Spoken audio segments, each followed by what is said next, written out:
Hi, everyone. You are listening to Radio Cherry Bombe, and I'm your host, Carrie Diamond, coming to you from Newsstand Studios at Rockefeller Center in the heart of New York City.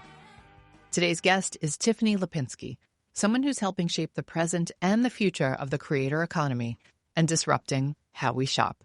Tiffany is the co-founder and president of ShopMy, a platform that launched in 2020 that's become a go-to place for creators and tastemakers to share and monetize their favorite products. Today, more than 150,000 creators and 1,000 brands are on ShopMy, and the company has raised over $75 million. Do you know what an affiliate link is? If not, you will soon. You have certainly clicked on them, whether you know it or not. Tiffany joins me in the studio to talk about her journey, how she got her start online with a food account, and she shares some ShopMy best practices. It's a must for any culinary creatives out there and people interested in how we shop and why. Stay tuned for my chat with Tiffany Lopinsky. Today's episode of Radio Cherry Bombe is presented by Square. If you've ever dreamed of opening a restaurant, you know it's not easy. There's the food, of course, but also the logistics, the staff, customers, community, and finding ways to keep it all going. Take Yo Tambien Cantina in San Francisco, founded by Kenzie Benish and Isabella Bertarelli. Kenzie and Isabella didn't go to culinary school. Instead, they had amazing family recipes and a whole lot of heart. What started as a pop-up selling arepas turned into a full-fledged cafe. Then came online pre-orders, a wine club, bottled hot sauce, merch, even socks. Today, they have 9 different revenue streams, and every step of the way, Square has helped them bring their ideas to life. From their website and point-of-sale system to staff management and subscriptions, Square keeps it all running smoothly and in one place. Kenzie says it best. Square helped her get some life back. And if you've got a vision like hers and Isabella's, Square is here for your next big idea, too. Go to square.com/big to see how Square can help you. Today's show is also presented by Kettle One Vodka. Let's take a little trip back in time. Picture Holland in 1691. Tulips and windmills dot the landscape, and the Nolet family is firing up their first copper still to make spirits. Fast forward 11 generations to today, and the Nolets have not only perfected their craft, but they are known for one of the most famous spirits around. Kettle One Vodka is distilled with non-GMO ingredients in hand-fired copper pot stills. Their very first still even gave the vodka its name, so every sip is literally a nod to history. Kettle One is smooth, crisp, and has just the right touch of citrus. In fact, it's made to cocktail. Think classic martinis, pink-hued Cosmos, or espresso martinis. Or maybe it's the star of your own personal signature creation. If you're feeling floral, there's the Kettle One Botanical Collection with its bright, fresh flavor combinations, including grapefruit and rose, cucumber and mint, and peach and orange blossom. Head to kettleone.com for recipes, new twists on the classics, and all the cocktail inspo you need. Don't forget, you must be 21 to drink, and make sure to always drink responsibly. A little housekeeping before we get to Tiffany. Team Cherry Bombe and I are headed to California this week for our very first Jubilee LA happening this Sunday, September 28th. Tickets are sold out, but you can sign up for the waitlist. We've released a few tickets to the waitlist, so don't delay. If you've purchased a ticket, be sure to check your inbox because we have a checklist for you of things you need to do. Thank you to everyone who came to our pregame last week. That was a lot of fun. We have so many great things in store for you at Jubilee. We've got Molly Boz, Melissa King, Nancy Silverton, Sarah Ahn, Elise Whitney, Suzanne Goen, Bricia Lopez, so many talented folks on stage. There's beautiful food and drink from Goop Kitchen, Shake Shack, Donna, Van Leeuwen, and lots of other great brands. We've got author meetups and book signings with local LA bookstore now serving, and our first ever breakout sessions. Check out cherrybombe.com and your inbox for more details. Thank you to our Jubilee partners, Square, San Pellegrino, California Prunes, Enterprise, Ghirardelli, and Zacapa. We couldn't do this without you. Now, let's check in with today's guest. Tiffany Lopinsky, welcome to Radio Cherry Bombe. Thanks for having me. I have so many more questions for you than I would have had even just a few weeks ago, because Cherry Bombe is experimenting with all these platforms. We're on ShopMy, we're on Substack. It just feels like a whole new world. So I'm happy to have you on here to demystify a few things. I'm so excited to share more and chat about it. And happy Fashion Week. Yeah. Or Fashion Month. Fashion Month. Is New York Fashion Week over? almost? I think it's officially over. It's really the start to fall, to holidays, to everything. Mm-hmm. Where are you off to next? To Paris in about a week and a half for Paris Fashion Week. We're doing a few things there, so we're excited. How is Europe feeling about ShopMy? Have they embraced it as much as here? They're starting to. The U.S. was kind of ahead of the curve on influencer, so it just takes time to get used to things, but we're making progress.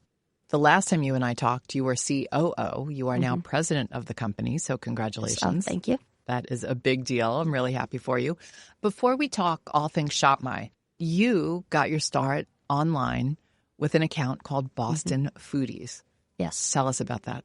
So when I was a sophomore in college, I think it was 2014, I'm from the Boston area, but I was going to Harvard, so like first time in the city, and loved going out to eat, loved restaurants. And I'd seen all these New York foodie accounts about, I don't know, and I thought it was a good way to explore restaurants and all that. And I was like, I love going out to eat, and there's no Boston food account. So I just created it, and it was such a great way to learn about the space. Like, probably started doing it for about 6 months, and restaurants started inviting me to go out to dinner for free. And I remember, and it's funny because, Carrie, I was listening to your podcast, and I know OpenTable is one of the sponsors, but that was one of the first partners that I worked with for Boston Foodies. So I was like a research assistant making like $20 an hour or something. And I remember OpenTable reached out to me, and they were like, we'll pay you $5,000 to post 5. And I was like, $5,000? I mean, in college, that's like $1 million. Yeah, that was like absolutely insane to me. And I was like, what is this industry? What's going on? And it informed so much of ShopMy and just my understanding of the creator space. But yes, lifelong foodie, and love what you guys are doing. Where do we need to eat in Boston? Have you stayed on top of the scene there? I haven't stayed on top of it in the past 3 years, but my favorite restaurant is called Puritan and Company. It's in Cambridge, so highly recommend if anyone goes to Boston. Got to give a shout out to Bar Volpe, Karen Akonowitz's place. Love that. And Salty Girl. Oh, love Salty Girl. Yep. And I've been to her other place, Fox and Knife in Southie, and it's incredible. What happened to Boston Foodies? Did you shut it down? Did you sell it? Does it still exist? Is it your side project?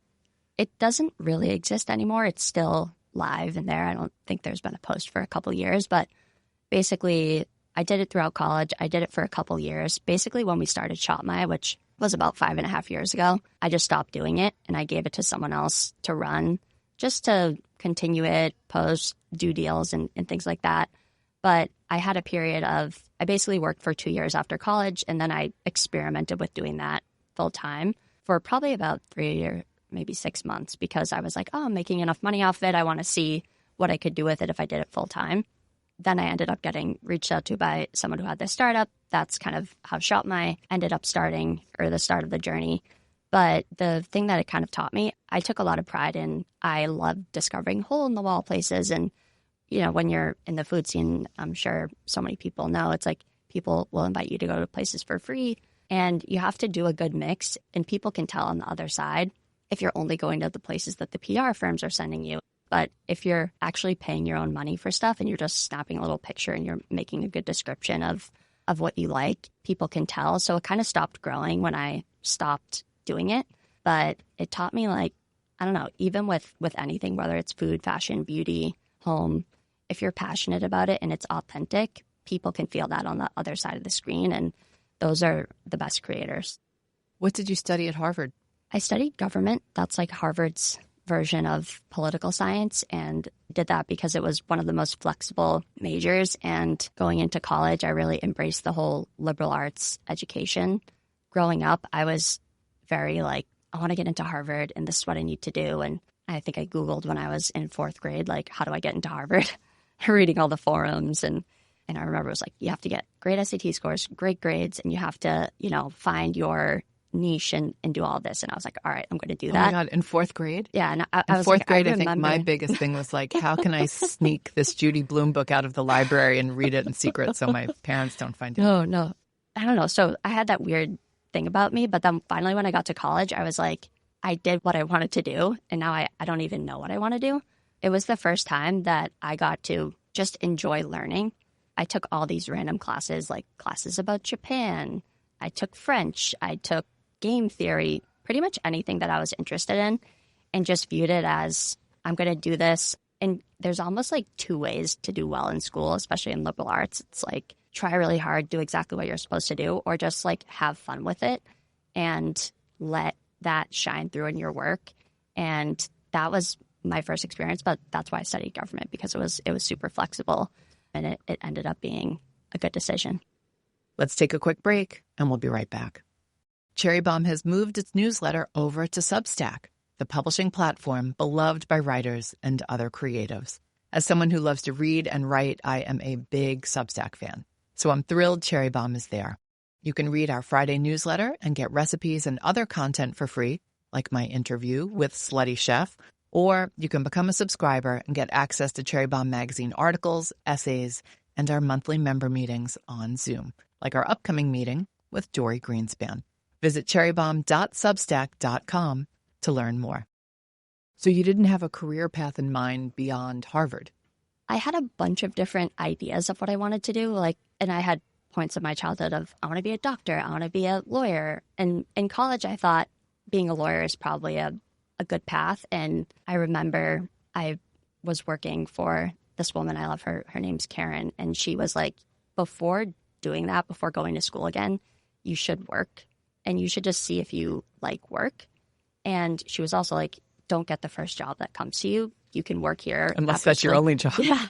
Well, she was like, you can work here if you don't find something that's exciting, which was very nice of her. But I was like, all right, I'll try work and see. And then in 2 years, if I want to go to law school, I'll apply to law school. And I liked working, and, I was doing the Boston Foodies thing, and I was kind of just like excited. Even though I loved school, I didn't want to go back to school. And then basically I ended up working at this other startup. That's where I met my co-founder. It was called PopCart.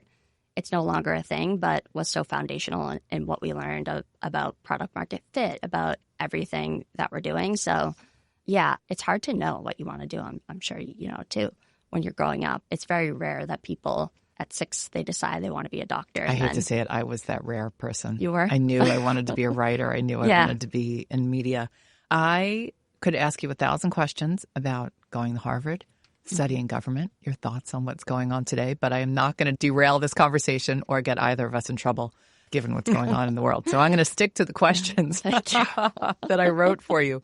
But I think people might be able to sense like there's almost this puzzle, and the pieces are starting to come together in terms of where you are today. And I've got one last piece of that puzzle. Your thesis was on the gig economy. Why did you decide to write about the gig economy, and what did you learn in the process of doing your thesis? So that was my co-founder, Chris. Basically, Chris was at MIT, and it was his thesis? It was his. And then we all came together. So Chris was in business school while my other co-founder, Harry, and I were working at this other startup. And he basically had done this project just about how people shop, and that basically everyone was discovering products and their purchases were being influenced by content creators. And it was a time where basically like there was no platform where people could store all of their product recommendations. And it was also at a time where the first generation of bloggers, they all had websites. And then you didn't need a website to have a platform anymore. You could just directly create content on Instagram and TikTok. To create a website was pretty expensive. Now it's much easier, but still they weren't doing that. So they didn't have a place where they could put everything that they wanted to talk about. So V1 of ShopMy was a place for you to store all of your product recommendations, whether it's like from Amazon, from Sephora. Your sister has a candle shop that's on Shopify. You can put that there too. So almost to give them this publishing platform, but specific to products. People might be wondering, what does the gig economy have to do with bloggers, et cetera? Because when we hear gig economy, you tend to think of folks like Uber drivers, folks who have maybe more sort of super flexible part-time positions. But how does the gig economy relate to the folks that you're talking about? Because it does. When we say gig economy, we're not thinking about culinary creatives. It's basically like a job that is not a full-time job, and that is what influencing is to a lot of content creators. And it's funny you say it that way, because whenever I meet new content creators, my advice to them is always keep your full-time job and do this on the side, because it's going to make you a much better content creator, because it's very relatable to be working, and then you're almost better at it because it's fun And sometimes when people quit their full-time job too early, they have to take deals that they don't want to take. They have to do all of these things where the longer you can keep it purely like a creative, fun exercise or outlet or whatever, the easier it is to grow and the more fun you can have doing it. If the foundation of your influencing career is based off of being relatable, and then you're going on brand trips all the time, and it's just like you become less relatable. So I think that with the gig economy, everyone can do it on the side. I think it's a great thing for people to get into, especially if you love products and love talking about them. It's just an easy way to make money. Great advice. Don't be too quick to quit your day job. Tell us what ShopMy is today. ShopMy is basically a partnership platform for brands and content creators, influencers. We call them curators sometimes. But probably most people listening have seen ShopMy. If you follow a TikTok creator, Instagram creator, in their bio, you might see ShopMy, or probably most of how you've interacted with. If someone is talking about a sweater they like and they're like, here's a link to this sweater, that could be a commissionable link. It's probably a ShopMy link.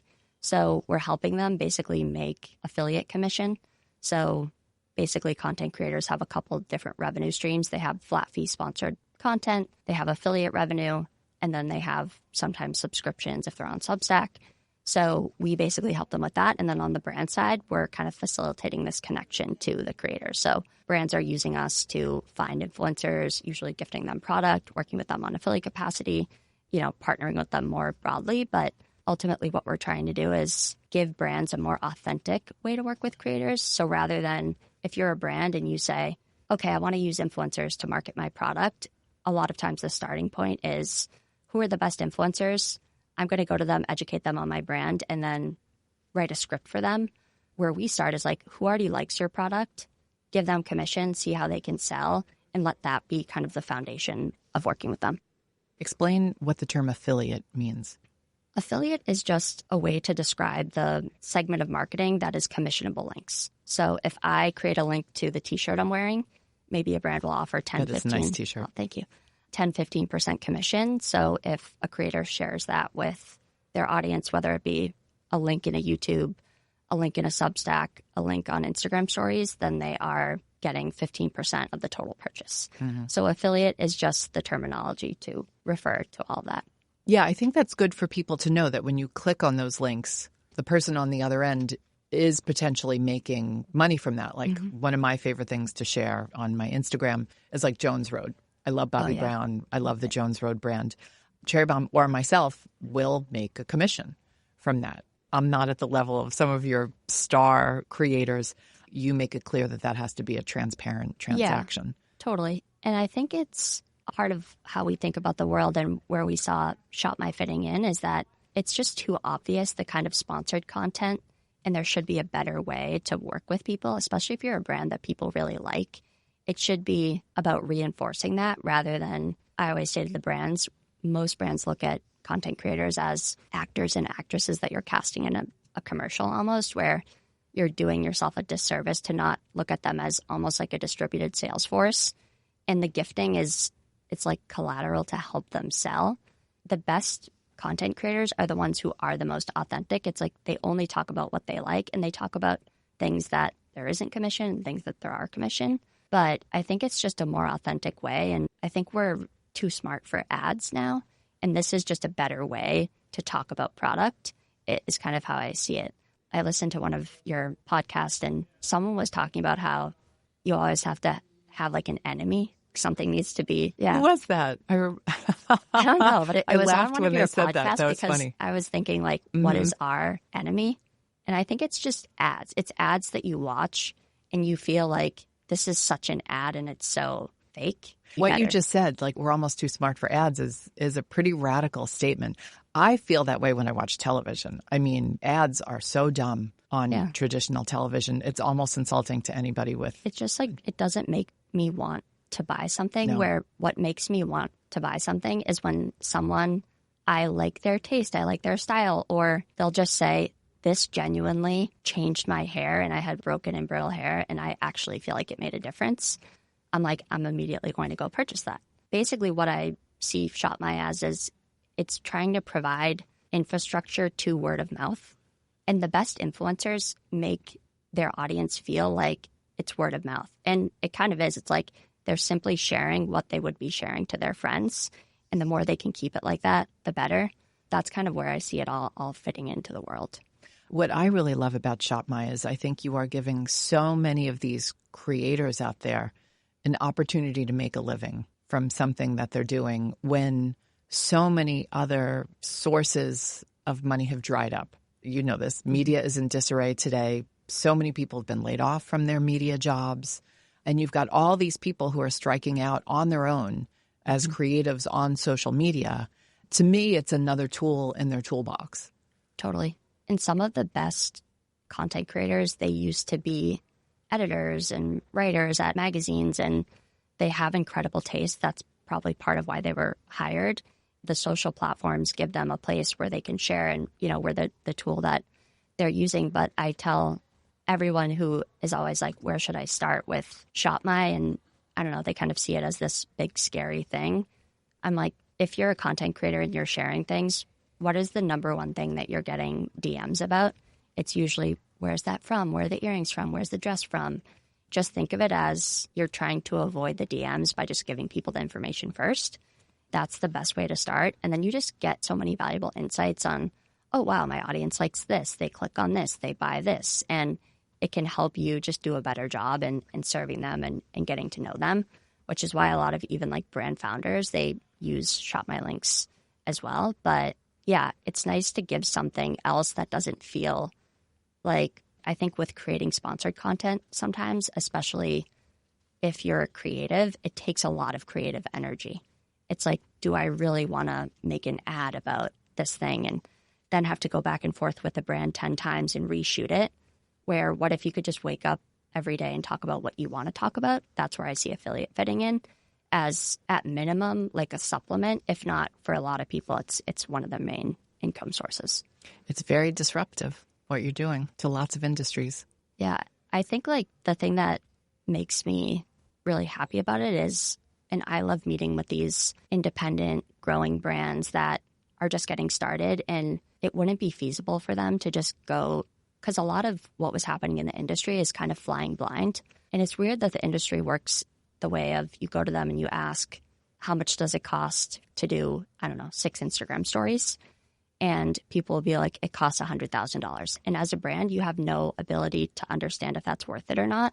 So giving these smaller brands a way to be like, we can't pay you a flat fee, but we can pay you commission on what you sell, as at least a place to start. And of course, it works differently with the bigger brands. But I know that the creators are also like, now I can spend time talking about these brands that I really love and get commission and not be like completely worthless to them. So that part especially makes me happy about what we're doing.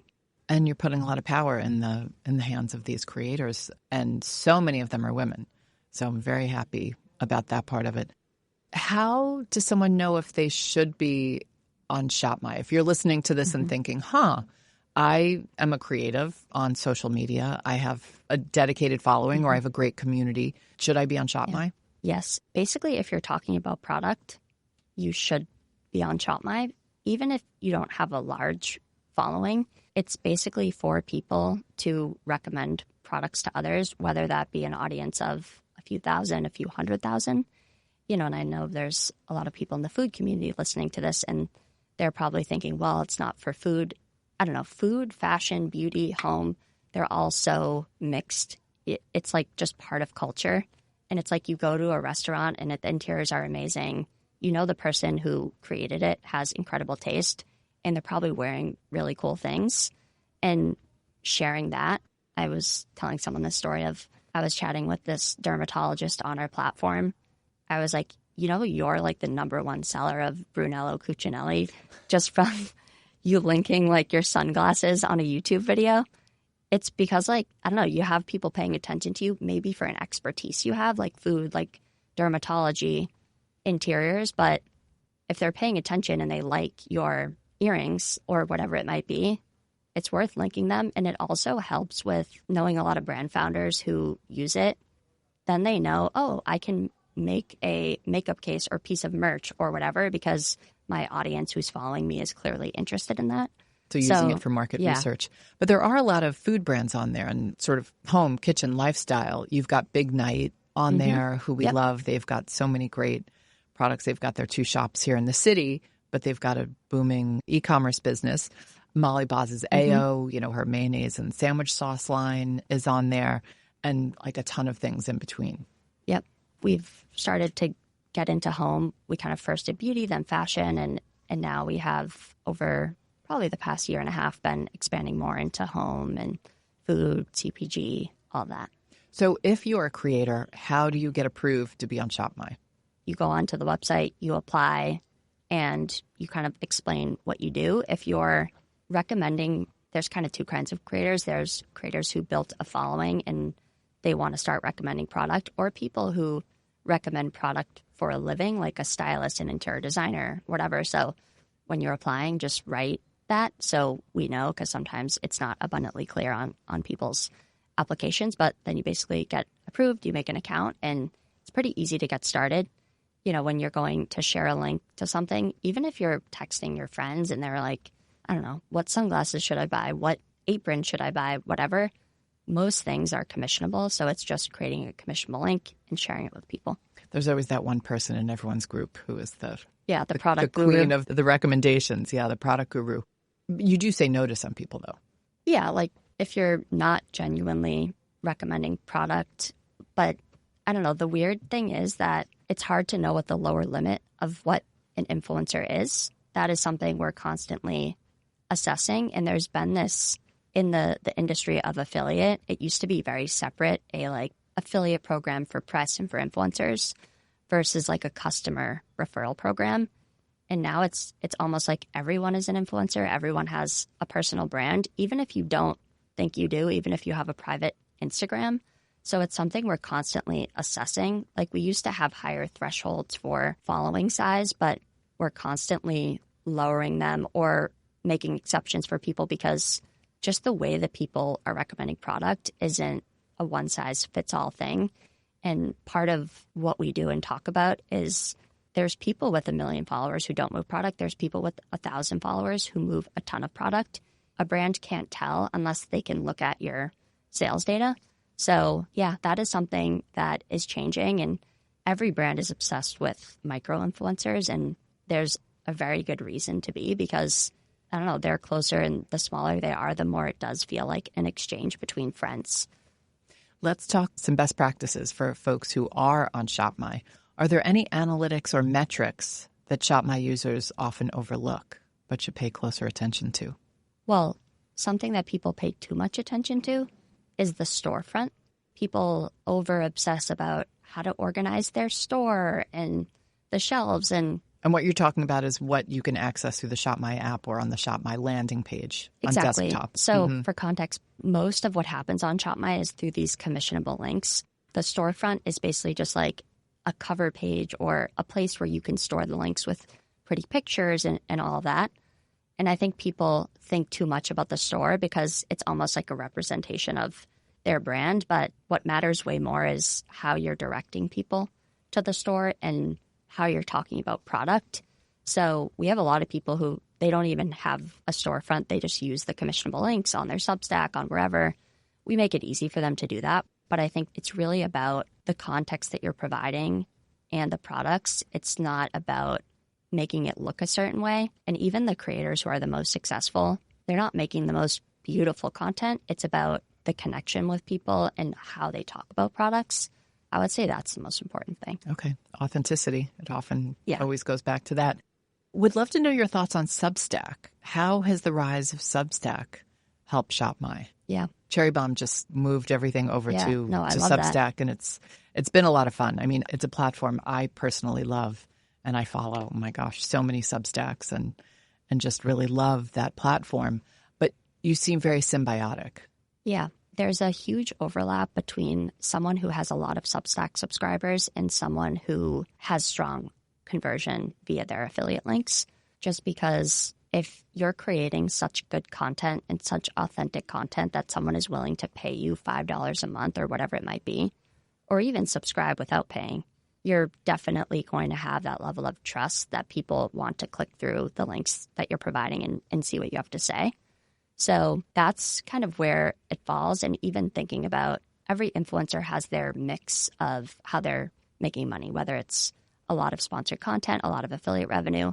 A lot of our creators are making most of their money from affiliate commission and Substack subscriptions, because both of those, they're more authentic feeling. They're less of the creators that someone wants to hire them to make a commercial. It's like, no, they have the trust with their audience and they're kind of making money monetizing that way. How is it going with the food, home, and kitchen brands?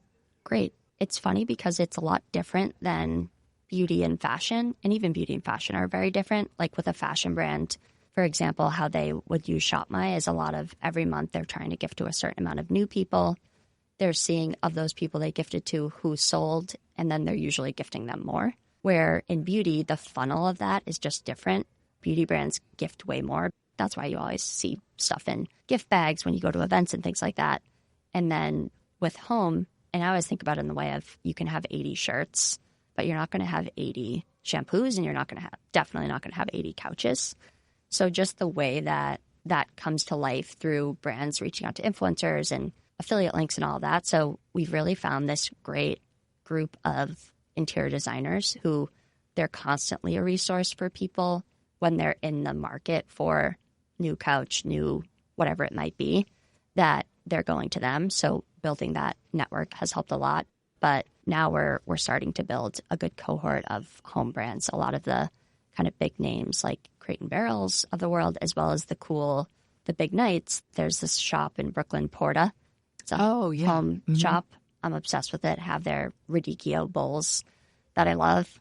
Ones like that, people are very excited about, the like tastemakers of the world. So we try to balance having both of those kinds of brands on the platform. Are there any creators you can call out? Like if folks are listening to this conversation and they're like, I'm still trying to wrap my head around what you're talking about. Are there any creators they can go follow or look at to get some best practices and a better understanding? Yeah. I would say a really good creator to look at, her account is called Things I Bought and Liked. She's the perfect person to show there's like an axis of, if you do a lot of sponsored content, it's a little bit harder to convert. If you never do any sponsored content, you just have way more trust with your audience. And she doesn't do any sponsored content. She doesn't even accept any gifts. Her account is literally things she bought and liked, and she's just sharing it with the world. She also shares if she doesn't like something and she invested in her money in it and she didn't feel like it was worth it. So she just has the ultimate trust factor, which makes her a really, really strong converter. And she's just really funny and witty.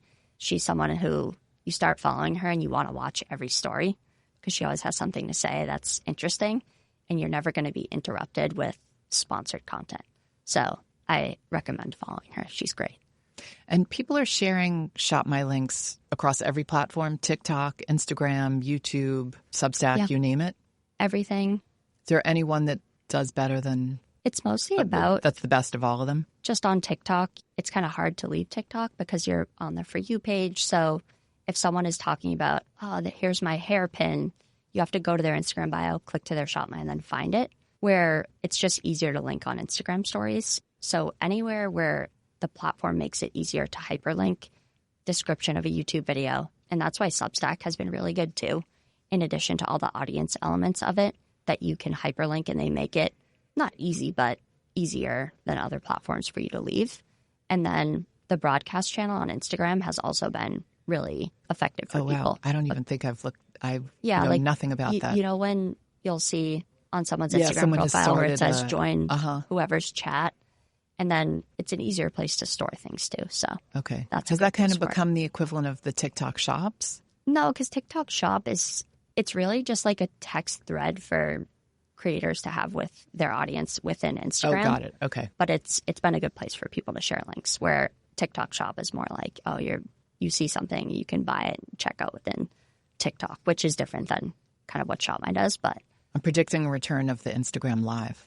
Yeah. I think I'm going to start that myself because we're running out of new platforms. And I was like, God, remember how much we loved that in the year 2020? Yeah. And I saw someone, I think it was in this Puck newsletter the other day, but Lauren Sherman. Yeah. She described it very succinctly that the platforms are always going to change. It's like, okay, the same people on Substack used to be writing for, blogs. I don't know, Condé Nast or on a blog or wherever, and they're going to continue to change. So it's really about the people and the products and just like maintaining a relationship with your audience. And there will continue to be new platforms for people to do that on. But it's really about the tastemakers and what they like to talk about. Media is changing at such a dizzying pace. It's a lot to keep up with. I just did a really fun reunion this week with all the beauty directors I worked with in the magazine world. That's nice. And beauty director is just like a fancy term for like the top beauty editor at a magazine. But when we all started, there was no social media. You know, we were just writing stories for magazines, and the magazines were filled with ads. When you stop and think, sort of like circa 2001 to where we are now, I mean, it's like a different planet. It's insane. And something we say all the time is when people ask us, like, where's the platform going and everything like that, you know, we know what we want to do, but we don't know. We didn't know 2.5 years ago how big Substack would be in terms of driving commissions and sales for people. And the only thing we can do is stay close to our brand, stay close to our creators, and on top of those things. And that's always my advice for brands and creators is like, just participate. I feel like when new things happen, everyone's like, oh, I'm not getting on TikTok. But you have to try it to understand it, especially if you're living in this world. Yeah, it will keep changing and we'll keep trying to stay on top of it. I don't know if you can answer this, but do you have any creators making more than $1 million? We have a couple of millionaires now who've made over $1 million in commission. Wow. When you say a couple, can you be more specific? I think maybe like 7 or 8 now at this point. And what category? A variety. So there's some YouTube dermatologist people. There's some fashion content creators, general kind of lifestyle creators. It's a big mix. I would say the one thread is just they view affiliate and subscription kind of as one of their main revenue streams. So that authentic connection is important. I think especially for the food people listening, people might think, oh, like I'm not going to talk about that, where those are actually the best content creators, because if people are following you for that expertise, there's a longevity to that in a way that with a lifestyle content creator, sometimes the lifestyle isn't relatable anymore, where people will still continue to go. You mean, yeah. You mean all the people all of a sudden start wearing Cartier watches and things like that, and you're like, oh, you weren't wearing that 6 months it's ago. Like, it's not relatable necessarily to be getting all these gifts all the time and going on all these trips. And, you know, it's all part of the industry, but for people who have that expertise, they'll still go to you for the dermatology expertise, for the cooking expertise, for all that. Everything else it's just kind of like, oh yeah, and this is the shirt I'm wearing and this is this, because people are going to ask. It's like, you can't help it when you see something you like. At least I'm like that. So I think it's just something to try that, even if it doesn't become a huge revenue stream, gives you a lot of insights about who's following you, what they're interested in, and I don't know, potential for everything. Stay relatable, everybody. Yeah. Right? Authentic and relatable. Those are the two takeaways.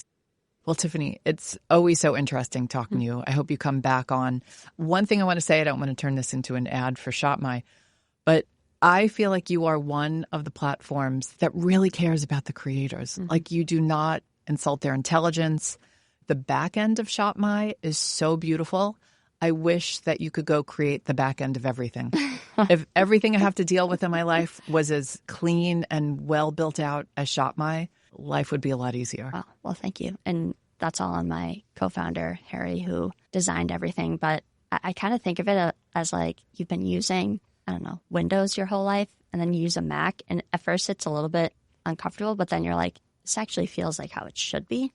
So we really try to put joy and delight and ease into it in ways that, you know, we get feedback all the time and in unexpected ways, because really, I don't know, we think products are like fun and cool and people should have fun talking about it. So yeah, I appreciate that. Mission accomplished. Harry, I love you. I don't know you, Harry, but I do love you. I love a best practice. I mean, I'm always on the hunt for best practices. I'm always the one looking at the company blogs and the company videos just to try to glean some more information. Do you have anything like a ShopMy Academy for folks who want to know more? Where can they learn it? We have a whole guide and series of videos for creators, also for brands as well. So when you sign up as a creator, the resources are provided to you in the email that you get, and pretty accessible on the website when you log in if you go to the bottom, but I'll also send it to you, Carrie. So okay. I think I've probably looked at them already. Do you do anything in real life? Yeah. Like any classes or university? We do. I mean, we do a lot of events with content creators, with brands. We did one educational event, and I definitely want to do more of them. It was honestly we basically did this event where we had a financial advisor, an accountant, and a lawyer, all who specialize in doing it for content creators. And then we had a couple of creators, and I was talking about how to do affiliate earnings, but there's not a lot of education in the industry. Like I always say, there's no PhD in influencer marketing. We want to give them that foundation and the tools and also the connection to the brands so that it can be a better, more predictable revenue stream and that they're in a good position. So we're definitely going to do more of those. So be on the lookout for it. Well, you and I have talked about this, but I would love to get you or your best practice guru on one of our member meetings. Oh, yes. We would love to do that, a webinar or something. Everybody would just have a blast. We call it our pregame for our upcoming Jubilee. And it was really just a lot of fun, to find out what people's questions are and answer them. And so we'd love to do that. I love ShopMy. Doing stuff like that. So all right. love that. I was going to say my people will talk to you, our people, or we'll just talk to each other. All right, Tiffany, you are the bomb. Mm-hmm. Thank you for giving, like I said, all our favorite creators out there another tool in their toolbox. Thank you for having me. That's it for today's show. Thank you to Tiffany Lopinsky for stopping by. As mentioned, Cherry Bombe is on ShopMy. I'll put the link to our ShopMy shop in our show notes. If you're looking for female-founded brands in food, fashion, beauty, and beyond to support, we've got some great lists for you to browse. And one of our Cherry Bombe ShopMy rules is we only recommend things we believe in. I feel very strongly about that. All right. Our theme song is by the band Tra La La. Our producers are Catherine Baker and Jenna Sadu. Our talent guru is London Crenshaw. And our head of partnerships is Rachel Close. Thanks for listening, everybody. You're the bomb.